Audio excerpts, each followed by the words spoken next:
Edward Snowden's worldwide game of hide and seek is no joke to the United States. This morning, there are many questions about why Snowden is able to stay one step ahead of American authorities. Our senior correspondent, John Miller, is a former FBI assistant director. John, good morning. Good morning. Does this thing, when you look at it, did somebody in the United States government screw up?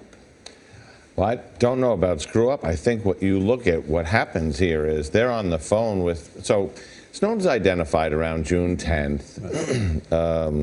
By the 14th, there's a sealed complaint charging him.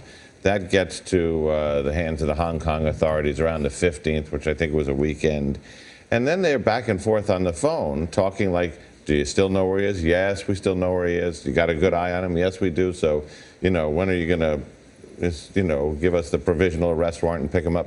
All that's going very smoothly up until Friday. And then first of all, they stopped calling back.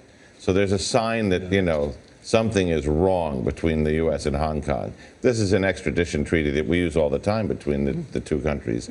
And then when they call back, they say, we've reviewed your papers and we find insufficient grounds. So, Charlie, all that's nonsense. This is not about insufficient grounds.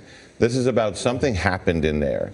Either Big China got on the phone to Hong Kong and said, we're going to change course on this, or Hong Kong cut their own deal. But it wasn't about insufficient charges. This is so fascinating because the U.S. did not issue a red alert with Interpol. They didn't pull his visa until late in the game, in part because you say they were talking to the Chinese. So they expected that Hong Kong was going to hand this guy over. So and were all we the double-crossed? Conversations were going that way. Were we double-crossed by them? Quite clearly, I think. Now he is sitting... By China, not Hong Kong. Well, those are hidden hands, and we'll sort through that later, but clearly somebody cut a deal over there and strung the U.S. along. Or maybe they found something in looking at the material he had to say, wait a minute. I mean, we sat around here last week talking about if you're Edward Snowden, a man without a country, you got a bag full of American secrets about how we listen into other countries. There's a whole lot of countries, mainland China, and I also said at the time Russia, that would love to see you. Well, and that's where he is now. Now this is an international cat and mouse game involving China, Russia,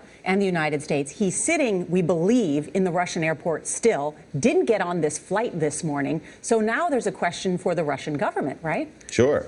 And I mean, that flight, now, we're trying to read in here, but I mean, that flight would have had to cross U.S. territory on its way from Moscow to Cuba, and Cuba to Ecuador. So they may have had second thoughts in the Snowden camp saying, what if a couple of F-15s come along and cause us to land and we're back home?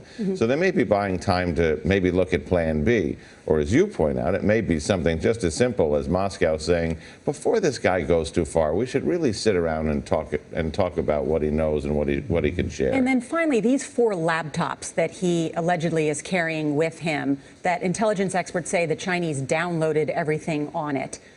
Do you think that that is likely, and do you think that that means they got any real intelligence that's damaging? Well, it depends what league of knucklehead Snowden is in, because one would think as an IT expert for the NSA, I mean, he may be in the major leagues of knuckleheads if that actually happened. I think they call him major league something else, not knucklehead. A couple of words come to mind, but he's got 4 laptops. He's supposed to be an NSA computer whiz. If he hasn't double and triple encrypted those with the kinds of things that they would have trouble cracking, that would be very surprising to me.